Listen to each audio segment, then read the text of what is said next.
When he was 24, Aiden Cole had everything: wealth, power, and parents who controlled every inch of his future. They had already chosen a bride for him, a woman from a powerful family. And when Aiden dared to love someone else, soft-spoken, brilliant Alina Brooks's parents crushed it instantly. Alina walked away with tears in her eyes and a secret she never got the chance to tell him. 3 years passed. Aiden became a colder, harder CEO, convinced love was a distraction he no longer needed, but fate had its own twist planned.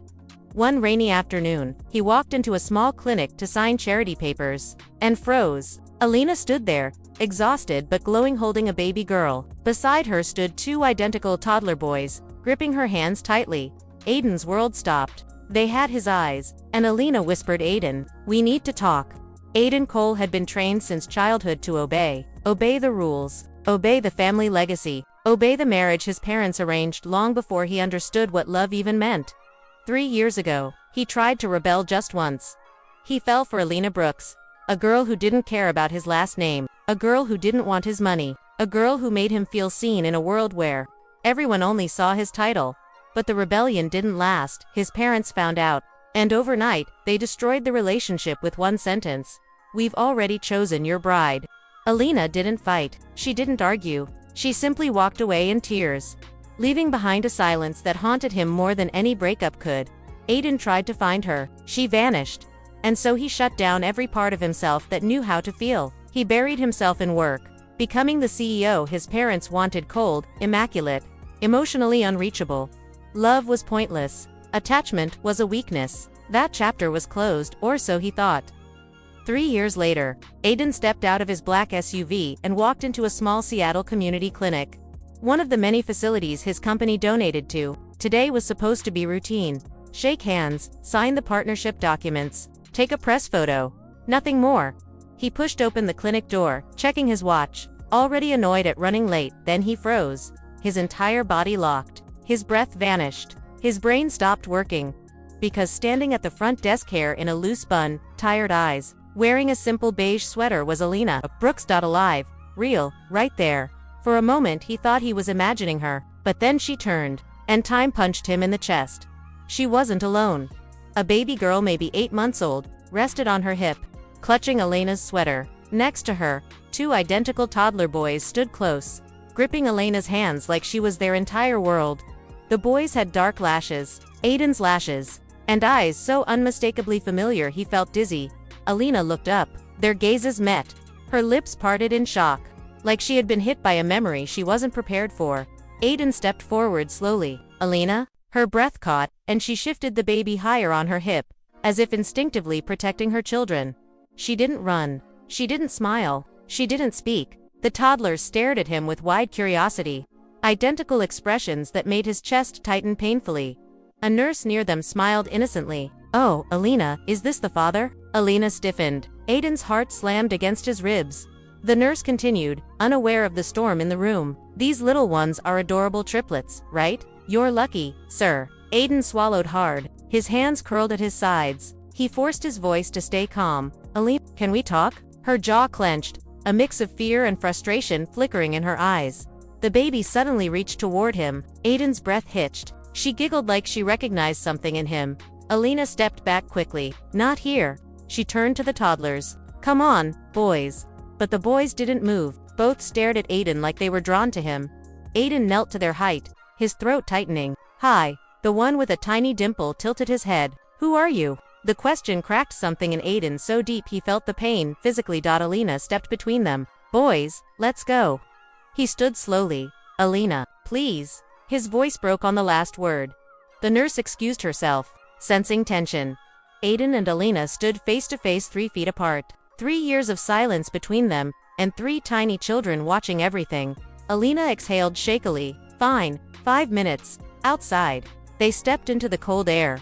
Alina adjusted the baby again while the boys played with the gravel at her feet. Aiden didn't know where to start. Finally, he whispered, "You disappeared." Her laugh was soft and bitter. "You mean after your parents humiliated me? After they told me you were engaged, and I was nothing but a mistake you were experimenting with?" Aiden felt slapped. That's exactly what they said," she cut in. "And you didn't defend me." He opened his mouth, but he had no excuse. She was right. He had been a coward. He had obeyed instead of fighting. Alina? His voice dropped. Why didn't you tell me? She looked away, eyes wet. Because when I found out I was pregnant, you were already gone. Your parents blocked my number. Your security told me I wasn't allowed on your property. I had no money left, Aiden, no one. His stomach twisted. Alina continued, wiping a tear with the back of her hand. And then I found out I was having triplets. Triplets, Aiden. I wasn't going to beg a man who didn't choose me to choose our children. The words crushed him. He felt like the earth had tilted under his feet. Alina, they're mine. He didn't ask. He stated it. Her lips trembled. Yes, Aiden pressed a trembling hand to his forehead, trying to breathe. He looked at the boys, the dimples, the eyes, the way the baby reached for him. Triplets, his triplets. Emotion tore through him, fear, guilt, awe, grief, love, everything at once. He whispered, voice raw. Can I be in their lives? Alina stared at him, long, silent, searching. Finally, she spoke, barely above a whisper.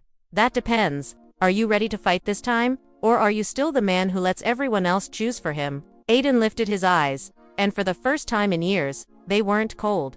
They were determined. Alina, I'm ready to fight for all four of you. Her breath hitched. Before she could answer, one of the boys tugged her sleeve. Mama, can he stay? Alina froze. Aiden's heart shattered open. She looked at her children, then at Aiden. And the first crack of hope appeared between them. Ethan's pulse hammered as Alina pulled the triplets closer, like she was shielding them from him. The hall suddenly felt too bright, too loud, too slow. Alina, please, he whispered, voice breaking. At least tell me their names. Her jaw tightened. She didn't want to answer, but one of the boys tugged her hand. Mama, who is he? Her chest rose and fell.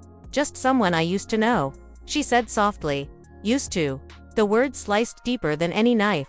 A nurse appeared behind them, smiling at the children, the little heroes of the pediatric ward. Ready for your checkup? Ethan blinked. Ward. Their patients. Panic flared in him. Alina avoided his eyes. Two of them were born weak. They still need regular treatment. His heart fell. He looked at the boys, tiny, brave, holding each other's hands. Alina, why didn't you tell me? He whispered. She finally met his gaze. Eyes filled with a pain she never let him see before. Because the day you walked away, I promised myself I would never beg for a place in your life. He swallowed hard. And the triplets, are they Alina's? Voice cracked. Double quotes. Yes, Ethan, they're yours. The world stopped. He staggered back, breath ripped out of his chest. 3 years, 3 lives, 3 children who looked just like him, and he hadn't been there for a single moment. Before he could speak, one of the boys stepped toward him, tiny hand extending shyly. Are you our father? Ethan dropped to his knees instantly, tears burning his vision. I'm so sorry, he breathed. If you'll let me, I want to be. Alina's eyes softened. Just for a second, just enough for hope to slip through. Ethan didn't remember the last time his legs felt so weak. Kneeling in front of the 3 children who had his eyes, his hair, his exact smile, it felt unreal, painful, magical, all at once. The eldest triplet stepped forward, the most confident of the 3. We don't have a papa, he said simply. Mom says we have each other. Ethan's throat tightened. He forced himself to smile gently. Can I be part of that each other? He asked softly. The boy thought for a second. Then he nodded, but Alina's posture remained stiff, guarded. She wasn't ready to forgive. The nurse returned, calling them for the checkup. Room 6. Alina. Ethan stood. I'll walk with you. No, Alina replied, not harshly, just firmly. This is their appointment. But the oldest boy tugged her sleeve. Mama, can he come? Just today. Alina froze. The children had never asked for anything like this. After a long breath, she nodded once. Fine, today. Ethan felt a crack of hope open inside him. Inside the pediatric ward, the walls were painted with animals and stars, but the mood grew heavy when the doctor entered. Alina, he said gently, flipping through a chart. It's about Liam. Ethan noticed Alina's hand tremble. What about him? She asked. The doctor hesitated. He still needs a minor surgery. Nothing life-threatening, but he must stay under observation. Ethan felt the world tilt. Surgery? Why didn't I know? Alina closed her eyes for a moment. You weren't here, Ethan. The doctor sensed the tension and slipped out politely. Ethan stepped closer. Alina, let me help. Financially, emotionally, anything. He's my son too. Her voice broke. You didn't want us. You left me the moment your parents talked about a perfect bride. That was before I knew you didn't want to know. She finally looked at him, anger and hurt swirling together. You signed the papers and never looked back. I raised them alone. I stayed up nights alone. I faced hospitals alone.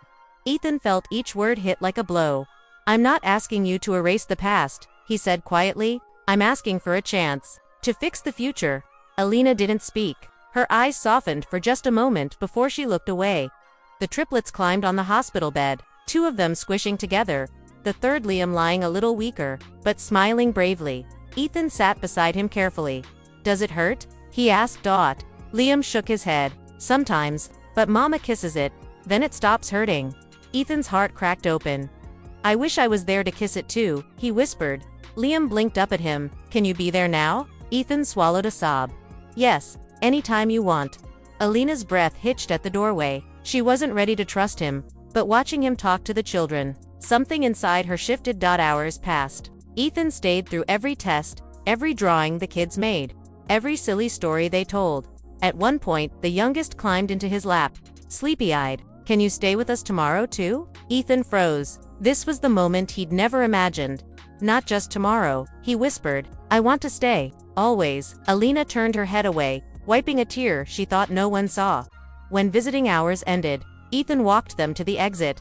Alina, he said softly, I know I don't deserve forgiveness, but I want to be here. For them, for Liam's surgery, for everything you carried alone. Alina looked at him really. Looked at him.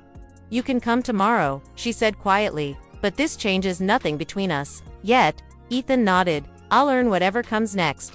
As she walked away with the children, all four silhouettes holding hands, Ethan whispered to himself, this time, no one will decide my life for me, not even my parents. He finally knew what mattered, and he wasn't losing them again. Ethan didn't sleep that night. Every time he closed his eyes, he saw three little faces that looked exactly like his and the one woman he had pushed away because he was too weak to fight for her. At dawn, he showed up at the hospital, not in a suit, not as a CEO, but as a man terrified of losing the family he'd just found. Inside the pediatric ward, Alina sat beside Liam's bed, her hair tied loosely, dark circles under her eyes. She looked exhausted. Did you even go home? Ethan asked gently. I didn't want him waking up alone, she whispered. He felt a knife twist inside his chest. For 3 years, she handled everything alone. He took a seat beside her, not too close, but close enough for her to know he wasn't leaving. Ethan, she said quietly, staring at the sleeping child, you don't have to force yourself to be here. He shook his head. You don't understand. I need to be here. Her eyes flicked toward him, searching, doubting. But why now? Her voice trembled. Why did it take triplets and a hospital to make you show up? He tried to breathe through the guilt. Because I didn't know I was running from the best part of my life, he said softly. My parents, tradition, expectations. I let them choose who I should be, but seeing them yesterday, the kids that broke something inside me. She looked away quickly, blinking back tears. I can't let them get attached and then lose you again. You won't, he said firmly. I swear it. A nurse stepped in. Mr. Walker, the surgeon wants a word with you both. Both. Ethan wasn't sure if that meant he had been accepted, even slightly, but he followed. The doctor's expression was calm, yet serious. Liam's condition isn't dangerous, he assured them, but the surgery must be done in a controlled environment. When Alina whispered, in an hour, Ethan felt the breath punched out of him. He turned to Alina. Let me stay with him till he goes in. She hesitated, then nodded. Back inside the room, Liam was awake, cheeks pale but smiling. Mama, he whispered. Is it today? Alina nodded, stroking his hair. Ethan sat on the other side, taking Liam's small hand gently. Are you scared, buddy? He asked. Liam thought for a moment, then nodded. What if I don't wake up? Ethan's heart shattered. You will, he whispered fiercely, and when you do, I'll be right here, I promise. The boy stared up at him seriously. Will you still be here tomorrow? And the day after? And the next day? Ethan tightened his hold. For the rest of your life, he said. I'm not going anywhere. Alina watched quietly, her defenses cracking in real time. The other two kids sat on the couch, watching them like they were trying to understand what a father was supposed to look like. And Ethan tried. With every breath, he tried. When it was time, 2 nurses rolled in the stretcher. Alina kissed Liam's forehead again and again. Her hands trembled. Ethan placed a hand on her shoulder. For the first time, she didn't pull away. Liam reached out his little hand. Papa, can you walk with me? Ethan swallowed hard. Always. He and Alina walked beside the stretcher together, side by side, both holding Liam's hands as he was taken toward the OR doors. When the nurse stopped them at the boundary, Ethan felt his chest collapse. The boy whispered, "I'll find you when I wake up." Ethan managed a smile. "I'll be waiting right here." The doors closed, and the silence afterward was suffocating. Alina couldn't hold herself anymore. Her knees almost buckled, but Ethan caught her before she fell. For the first time in 3 years, she let him hold her. Her face buried into his chest. Her tears soaked his shirt, and Ethan wrapped his arms around her tightly, resting his chin on her hair. "I was so scared," she whispered. "I can't lose him. I can't lose any of them." "You won't," he murmured. "I won't let anything happen to this family." She stiffened slightly. "Family," she echoed. "We're not." "Yes," he said softly but firmly. "We are. I just didn't realize it." Alina pulled back enough to look into his eyes, raw, exhausted, breaking. "If you walk away again," she whispered, voice shaking, "I won't survive it, Ethan." He cupped her cheek gently. "I'm not leaving," he said. "I've already lost too much time." 2 hours later, the surgeon stepped outside. Alina jumped from her seat. Ethan's hand instinctively reached for hers. She didn't pull away this time. The doctor smiled warmly. "Surgery went perfectly. He'll wake up soon. He asked for both of you in recovery." "Both of you?" Alina gasped in relief, covering her mouth.